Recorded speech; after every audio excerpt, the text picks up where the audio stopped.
काले धन वालों की अब खैर नहीं। नए undisclosed foreign income and assets bill के प्रावधान इतने सख्त है कि विदेशों में काला धन छुपाने वालों को डर से कांपना चाहिए। 10 साल की जेल, 300% की पेनल्टी। हाँ, कुछ दया दिखाकर सरकार एक आखिरी मौका भी देगी। ये मोहलत कुछ महीनों की हो सकती है और इस समय में काला धन डिक्लेयर करने वालों को टैक्स और पेनल्टी मिलाकर करीब 60% देना पड़ सकता है। कम से कम उनके 40% धन बच जाएगा। पहली नजर में लगता है कि काले धन पर नकेल कसने के लिए वाकई बहुत ही अच्छा कदम लिया गया है, लेकिन कई सवाल भी हैं। ये बिल कितना कारगर होगा? क्या ये आसानी से पास हो पाएगा? घरेलू काले धन का क्या? राजनीतिक पार्टियों के फंडिंग में जो काला धन लगता है उसका क्या? इस सब पर चर्चा करने के लिए हमारे साथ आज मौजूद है कांग्रेस के प्रवक्ता सलमान सोज, बीजेपी की तरफ से नरेंद्र तनेजा, अश्विन पारेख एडवाइजरीज के अश्विन पारेख और international tax expert TP Oswal भी हमारे साथ जुड़ेंगे इस पूरी चर्चा में।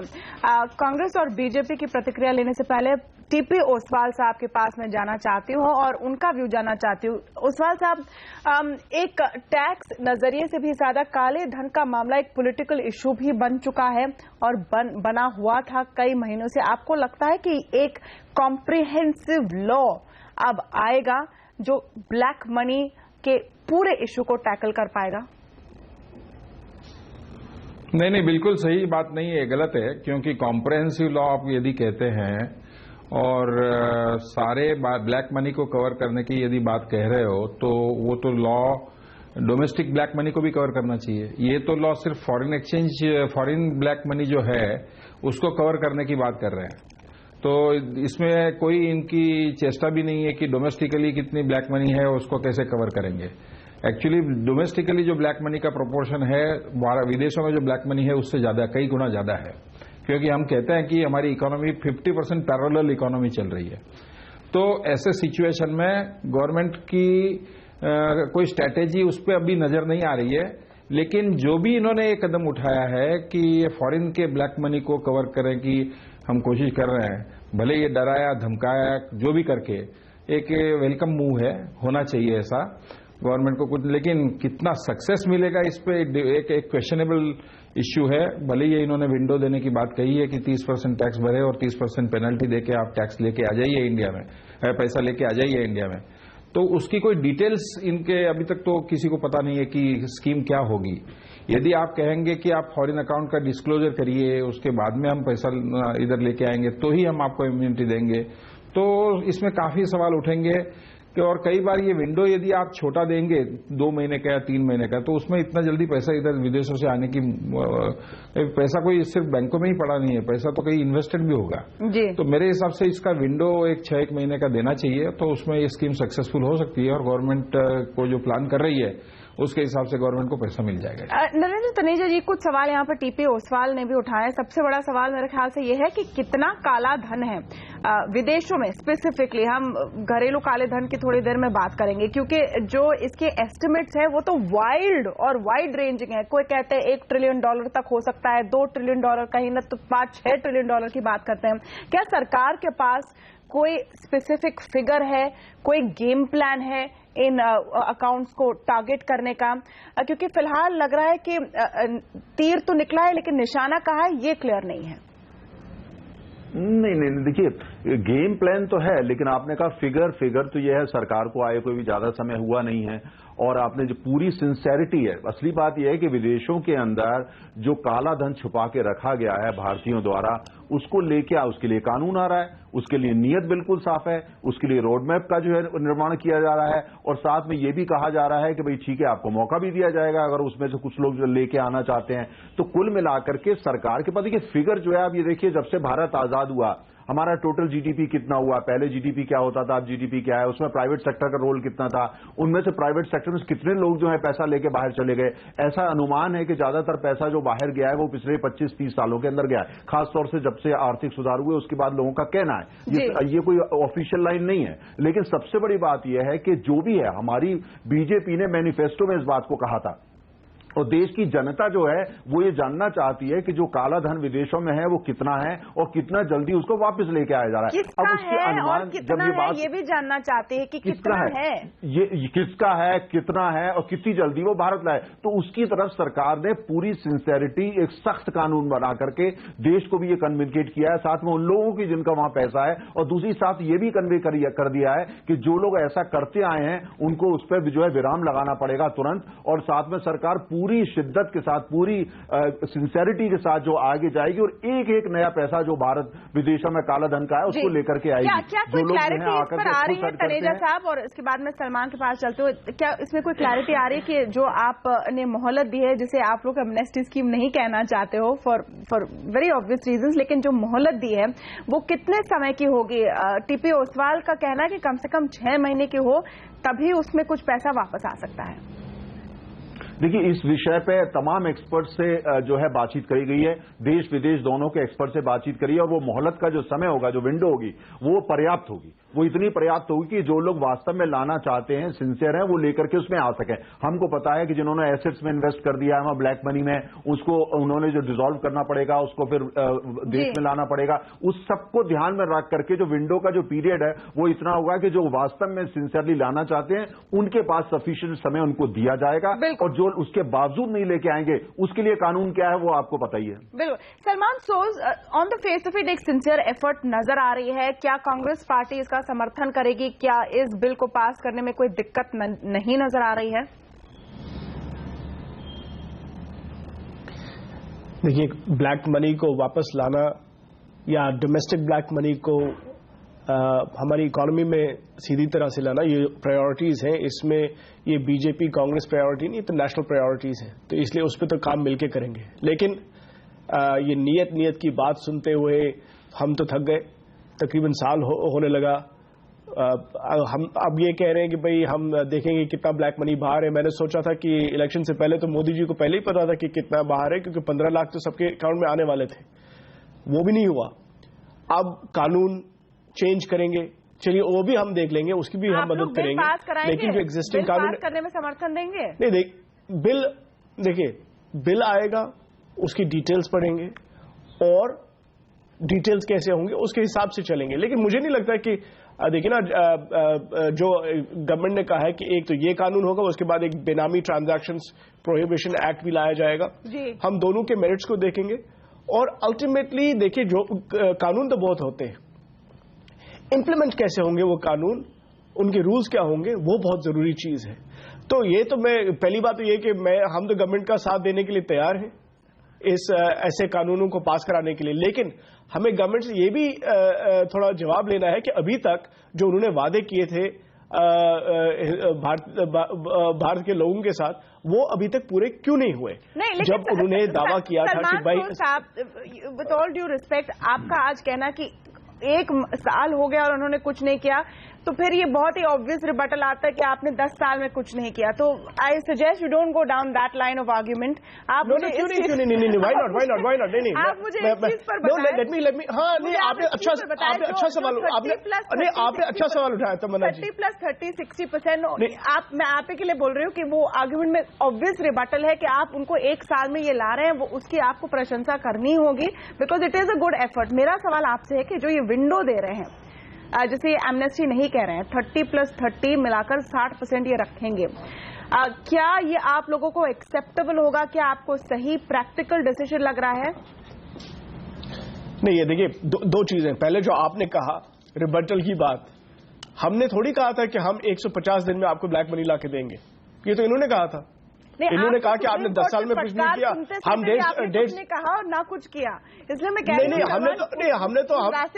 हम तो ये कह रहे हैं इसका जवाब देना चाहता हूं। और बीजेपी को सुनिए बात, हम सीधी सी बात ये कहते हैं कि आपने लोगों का उल्लू बनाया, सीधी सी बात। अब आप कहेंगे एमनेस्टी स्कीम हो, कुछ हो, जो भी है उसको हम स्टडी करेंगे, फिर देखेंगे, हम भी एक्सपर्ट से मशवरा करेंगे एज एन ऑपोजिशन, फिर देखेंगे गवर्नमेंट का जो प्रपोजल होगा उसको अच्छी तरह देख के हम भी जवाब देंगे। लेकिन जहां तक कांग्रेस पार्टी का सवाल है, हम गवर्नमेंट की मदद करने के लिए तैयार है, क्योंकि ये एक नेशनल इशू है। और सिर्फ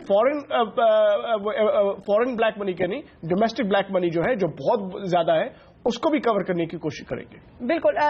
इंद्र तनेजा, आप जी। देखिए, पहली बात तो मैं सलमान भाई का शुक्रगुजार हूं, उनको शुक्रिया अदा करता हूं कि उन्होंने ये कहा है कि वो सपोर्ट करेंगे। ये नेशनल इशू है, बहुत अच्छी बात है। कांग्रेस ये बात आना देश को एक अच्छा संदेश जाता है, क्योंकि ये बहुत गंभीर समस्या है। दूसरी बात, जहां तक इन्होंने बात कही कि प्रधानमंत्री मोदी ने चुनाव से पहले ये कहा था, उस समय प्रधानमंत्री जी तो कभी पहले संसद में भी नहीं गए थे। उस समय जो फिगर जो आ रही थी, जिसकी चर्चा हो रही थी, वो थी जो अखबारों में जिसकी चर्चा हो रही थी, जिसमें कांग्रेस के कुछ लोग जिसकी चर्चा कर रहे थे। अगर कोई फिगर हम उस समय कोट कर रहे थे, हम तो सत्ता में थे नहीं, आप सरकार में थे, 10 साल से सरकार में थे, आपने आके क्यों नहीं हमको करेक्ट किया, कहा कि ये फिगर नहीं है? क्या आप फिगर जानते थे उस समय? अच्छा, दूसरी बात, क्या आज भी आप फिगर जानते हैं? आप 10 साल सत्ता में रहे हैं, तो अगर ऐसे, मुझे लगता है आपने कहा है कि ये राष्ट्रीय विषय है। टीपी ओसवाल साहब, एज ए प्रैक्टिशनर, आप एक इंटरनेशनल टैक्स एक्सपर्ट है, आपके मुताबिक कितना है काला धन विदेशों में और वो कैसे आएगा? क्योंकि इसमें just to steer the conversation back to the basics, इसमें मेरा एक सवाल यह है ओसवाल साहब कि अगर एक तो हमें आइडेंटिफाई करना होगा कि कितना काला धन बाहर है, जो बाहर है क्या वो सारा काला धन है कि नहीं, और फिर क्या उसे इतने समय में सफेद नहीं किया गया है? क्या जब बाहर कोई काला धन अपना रख रहा है तो उतने सेफगार्ड्स, राउंड ट्रिपिंग करके अब वो व्हाइट नहीं नजर आ रही है? देखिए, आप यदि मुझे एज एन एक्सपर्ट सवाल पूछते हो कि क्या प्रोपोर्शन है, क्या वैल्यू है, कितना पैसा है, वो तो हमारे बस की बात नहीं है, गवर्नमेंट की भी बस की बात नहीं है, तो प्राइवेट सेक्टर का क्या इसमें रोल है? गवर्नमेंट ने काफी कमीशंस बैठाए हैं, ब्लैक मनी पे एक रिपोर्ट बनाया है, ब्लैक मनी पे व्हाइट पेपर इश्यू किया था कांग्रेस की गवर्नमेंट ने, उसमें भी कोई फिगर नहीं है। NIPFP ने भी स्टडी की थी, उसमें भी कोई फिगर नहीं है। तो सवाल ये है कि ऐसा यदि किसी के पास फिगर होता तो कभी एक का एक्शन हो जाता था। ये तो सब शूट इन द डार्क चल रहा है, और जो हम लोग जितना पीरियड इसमें वेस्ट कर रहे हैं, उतने टाइम में, उतने पीरियड में लोगों ने काफी चर्निंग आउट कर दिया है पैसा। Exactly. आज स्विट्जरलैंड में यदि पूछोगे तो स्विट्जरलैंड में पैसा खाली है, वो पैसा जा चुका है सिंगापुर में या दुबई में या और कई जगह। और मोस्टली ये पैसा तो हॉट मनी करके प्राइवेट इक्विटी इन्वेस्टमेंट के थ्रू इक्विटी शेयर्स बाजार में इंडिया में ही आया हुआ है। तो ये पैसा ऐसी बात नहीं है कि यूज में नहीं है, ये सर्कुलेशन में नहीं है, बैंकों में पड़ा हुआ है, ऐसी कोई बात नहीं है। और इसका एस्टिमेट यदि आप करना चाहोगे तो यदि आप ऐसा सवाल भी पूछोगे तो सिर्फ एक बॉल पार्क फिगर कोई भी दे देगा, उससे कोई सेटिस्फेक्शन होने का कोई कारण नहीं है। सवाल ये आता है कि इस गवर्नमेंट ने मंशा दिखाई है और इन्होंने एक्शन उठाया है, ये बिल प्रेजेंट करने की हिम्मत कर रहे हैं लोग, और कैबिनेट कमेटी में अप्रूवल लिया है इस पे। और इसकी यदि डिटेल्स, निटी ग्रिटी, जैसे तनेजा साहब कह रहे थे कि इसकी निटी ग्रिटीज और डिटेल्स जब अपने को पता चलेगी, जैसे आपने पूछा कि विंडो कितना होगा, इन्होंने जवाब सही दिया है कि इसमें काफी स्टडी करने के बाद ये नक्की किया गया कि रीजनेबल विंडो देंगे। तो वो विंडो कितना होगा, टाइम पीरियड यदि रीजनेबल होगा तो लोग एनकैश करके वापस पैसा लेके आएंगे। यदि उसी समय भी हम लोग कंडीशंस रखेंगे, हमारे यहाँ क्या होता है, हम एक कानून कोई भी एक प्रेजेंट करते हैं, लेकिन एक तरीके से हम कानून, सिंपल कानून नहीं रखते हैं कोई भी, उसमें सब क्लॉजेस एंड प्रोवाइजोज एंड सब प्रोवाइजोज इतनी ज्यादा होती है, कंडीशंस अटैच्ड इतनी ज्यादा होती है, तो कंप्लायंस इम्पॉसिबल हो जाता है। मेरे हिसाब से ये एज सिंपल एज रखें और इसमें कुछ ऐसी कंडीशन रखें कि पर्टिकुलरली मुझे एक कंडीशन मुझे नजर आती है, मोस्टली पॉलिटिशियंस है, ब्यूरोक्रेट्स है, इंडस्ट्रियलिस्ट है, इनके रिलेटिव्स आउट ऑफ इंडिया है, जो ये कब नॉन रेसिडेंट बने और इन्होंने कितना पैसा नॉन रेसिडेंट होने के बाद कमाया है, कोई भी वो डिक्लेयर तो करेगा नहीं, लेकिन कम से कम उतनी डिटेल तो ले लीजिए। हर पॉलिटिशियन को हम कहते हैं कि आप अपना वेल्थ डिक्लेयर करिए। पॉइंट, और उस पर अश्विन पारेख साहब भी हमारे साथ जुड़ चुके हैं, उनका भी उस पर point of view. Ashwin Parekh साहब, एक फेयर लेवल प्लेइंग फील्ड रखने के लिए क्या बहुत ही जरूरी है कि पॉलिटिशियंस के जो पैसे हैं, राजनीतिक पार्टियों में जो फंडिंग आती है, उनके जो रिश्तेदार हैं, जैसे ओसवाल साहब कह रहे हैं, उनकी भी डिक्लेरेशन हो? हाँ, जैसे मतलब हम लोग इस बात में, इस विषय पे बहुत सारे सालों से चर्चा करते आए हुए हैं। हमने देखा कि मतलब आगे के सालों में, जैसे दो दायके के पहले, मतलब 20 साल पहले, 10 साल पहले, काफी पैसा जो है वो इंडिया से अगर कहीं बाहर गया, जो कॉर्पोरेट या इंस्टीट्यूशंस का था, या तो इंडिविजुअल्स जो हाई नेटवर्थ थे, या तो जो बड़े इंडिविजुअल्स थे, मतलब वेल्दी इंडिविजुअल्स थे जी, तो उसका कारण कहीं जाके हम लोगों को पता चला था। 2 कारण थे, एक तो टैक्सेशन की सिस्टम हमारी ऐसी थी, और दूसरा ये था कि हम लाइसेंस राज में जी रहे थे। मतलब नए नए एरियाज में नए नए लाइसेंसेस बन रहे थे, लोगों को लाइसेंस में पार्टिसिपेट करने के लिए पैसा बाहर से लाना होता था, अगर यहाँ पैसा रखते थे तो उसका टैक्सेशन सिस्टम इतना मतलब हार्श था कि यहाँ पैसे रख नहीं सकते थे लोग, तो एक एक कॉर्पोरेट पैसा हो गया। लास्ट 10 सालों में हमने देखा है कि कहीं जाके इससे ज्यादा भी पैसा पॉलिटिकली इंपॉर्टेंट पर्सन्स के पास में और पॉलिटिकल पार्टीज के पास में जमा हो रहा है। हम जैसे मतलब देख रहे हैं कि एक स्कैम के बाद में दूसरा स्कैम जो बड़े नंबरों का आ रहा है। देखिए दूसरा एक कैटेगरी है, एक वर्ग है जहां से काला पैसा जो है वो मतलब देश के बाहर जाता है, और एक तीसरा वर्ग है जो मतलब इससे छोड़ के मतलब बिल्कुल या तो टेररिज्म में या तो ड्रग्स में या उसी किस्म में जो पैसा घुमाते रहता है, उस किस्म का जो पैसा होता है वो हार्मफुल पैसा है। अब जहां तक पहले का सवाल है, हमने ये कायदे में जो देख रहे हैं जी थोड़े संक्षेप में आपको बताना होगा, क्योंकि यहाँ पर एक छोटा सा ब्रेक लेंगे पारिक साहब, और ब्रेक के बाद मैं आप ही के पास आऊंगी, क्योंकि जो दूसरे वर्ग की आपने बात की PIP पॉलिटिकल इंपॉर्टेंट पर्संस, क्या दोनों पार्टियां अपने गिरेबान में झांकने को तैयार होंगी? इस पर बात करेंगे सलमान सोज और नरेंद्र तनेजा से भी इस छोटे से ब्रेक के बाद।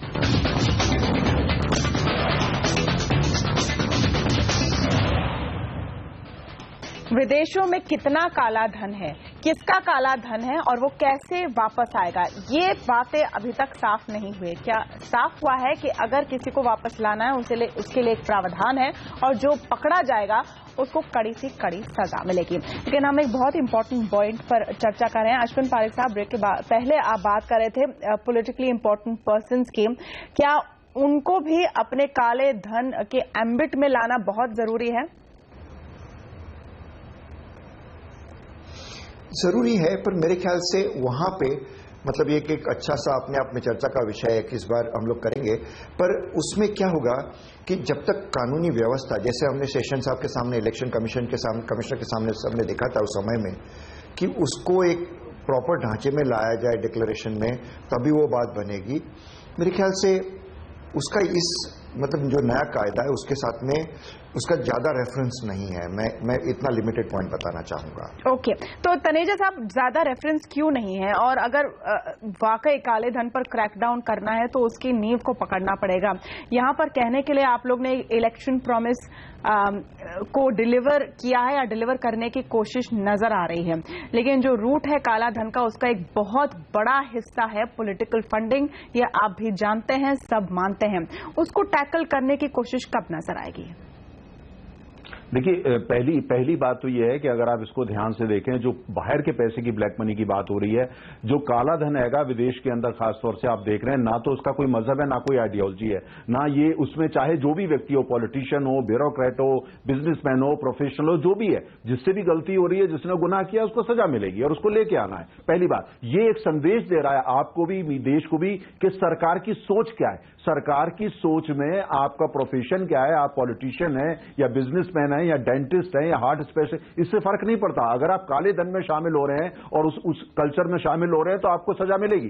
तो ये पहले ये मैसेज है। दूसरी बात, आपने देश के अंदर, मैं आपकी बात से 100% सहमत हूं और मुझे लगता है सलमान भाई भी इससे सहमत होंगे कि इसको लेकर के एक व्यापक बहस की जरूरत है पॉलिटिकल एस्टेब्लिशमेंट के अंदर, डिफरेंट पॉलिटिकल पार्टीज के अंदर। लेकिन मुझे ऐसा लगता है कि अगर आप उठा करके पिछले 10 साल का इतिहास देखें तो देश दरअसल उस दिशा में बढ़ रहा है। लोग भी यही चाहते हैं, पॉलिटिशियंस भी यही चाहते हैं, सब लोग चाहते हैं कि इसको लेकर के स्पष्टता आनी चाहिए और ये सारी खाली पॉलिटिकल क्लास में नहीं आए या पॉलिटिकल पार्टीज में ना आए, चाहे वो धार्मिक। सलमान सोज साहब, टीपी ओसवाल ने बहुत इंपॉर्टेंट पॉइंट रखा था जी, बहुत इंपॉर्टेंट पॉइंट रखा था कि जो पॉलिटिशियंस के रिश्तेदार बाहर हैं उन्हें कब NRI स्टेटस मिला, उनके क्या एसेट्स हैं, उसको भी क्यों नहीं डिक्लेयर करना चाहिए और क्यों ना आप लोग इस पर इंसिस्ट करें जब ये बिल डिस्कशन के लिए आएगा?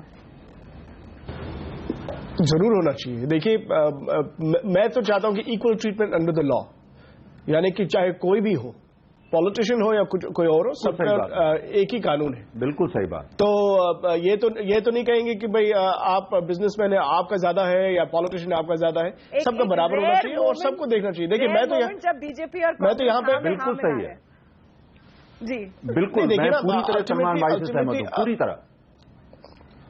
नहीं, लेकिन एक बात है, देखिए इसमें ब्लैक मनी का इन्वॉल्वमेंट जो पॉलिटिक्स में है ये सबको पता है, इट्स एन ओपन सीक्रेट। इस पे शायद तनेजा जी भी शायद नाराज हो जाए, लेकिन ये आपको खुद पता है कि 2014 के इलेक्शन में बीजेपी के कितने कंपेयर टू कांग्रेस हम तो कहीं थे ही नहीं एक हिसाब से मार्केटिंग कैंपेन में। तो जो भी है अल्टीमेटली जब तक नहीं सलमान भाई देखिए सारी फिगर्स ऑडिट हो चुकी है, ये कहना ठीक नहीं होगा।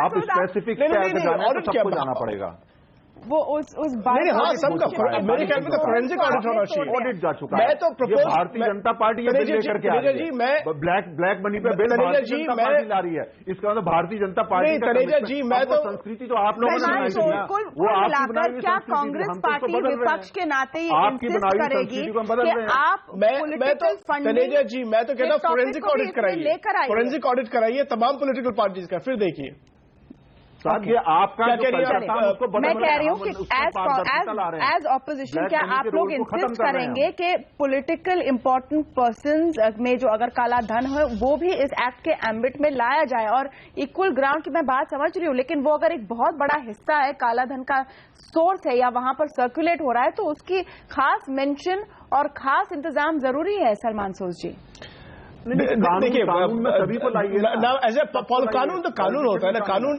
आप हाँ उसमें तो पॉलिटिशियन भी शामिल। देखिए यहाँ पर एक हिसाब से सेंसेशनलिज्म बहुत होता है। मैं पॉलिटिशियन भी हूँ, एक सिटीजन भी हूँ, लेकिन मेरे ख्याल में आपको कहना चाहिए कि भाई सबको लाइए। अब आप उसको फॉर ऑप्टिक्स कहना चाहते हैं कि भाई पॉलिटिशियंस को लाओ, तो पॉलिटिशियंस है first citizens then politicians. Okay, तो बेसिकली पॉलिटिशियंस ऑप्टिक्स की बात है कि वो एक यहाँ पर सलमान सोज और नरेंद्र तनेजा एक पेज पे हैं, वो ये कहने की कोशिश करे कि पॉलिटिशियंस कभी कभी सॉफ्ट टारगेट्स हो सकते हैं या हो जाते हैं। काला धन है तो सबका काला धन है, लेकिन आपको क्या ये नहीं लगता कि उन्हें कहीं ना कहीं ट्रांसपेरेंसी खुद के फंडिंग में और तरीके में लानी चाहिए? बात तो सही है, लानी तो चाहिए, लेकिन देखिए एक मैं आपको सुझाव देता हूं। इनकम टैक्स रिटर्न्स लास्ट 3 साल से एक शेड्यूल उसमें अटैच किया गया है। हर आदमी को, हर टैक्स पेयर को ये डिक्लेयर करना है कि अपनी फॉरेन एसेट क्या है, फॉरेन बैंक अकाउंट कौन सा है, फॉरेन में आप ट्रस्टी हो, बेनिफिशियरी हो, फॉरेन में इमूवेबल प्रॉपर्टी है, एटसेट्रा एटसेट्रा। तो एक कॉलम और जोड़ दीजिए, फॉरेन में आपका कोई रिलेटिव है as per the income tax act definition, वो एक जोड़ दीजिए, ताकि पॉलिटिशियन को क्यों सेपरेटली कैटेगराइज कर रहे हो, सब आदमी कवर हो जाएंगे। जो टैक्स पेयर है सब लोग का डिक्लेयर करना पड़ेगा। बिल्कुल, बहुत ही अच्छा। उससे एक कंसंट्रेशन होगा कि बहुत ही अच्छा, एक इनका डेटाबेस सेंट्रली कंप्यूटराइज्ड है आजकल। तो ये कंप्यूटराइज्ड, काफी सारे यहाँ पर सजेशंस आ रहे हैं, इसकी चर्चा हम लगातार सीएनबीसी आवाज पर करें। समय हमारा समाप्त हो गया इस चर्चा में, लेकिन इस इशू पर हम फोकस बनाए रखेंगे। बहुत बहुत शुक्रिया आप सबका हमारे साथ शामिल होने के लिए। नमस्कार।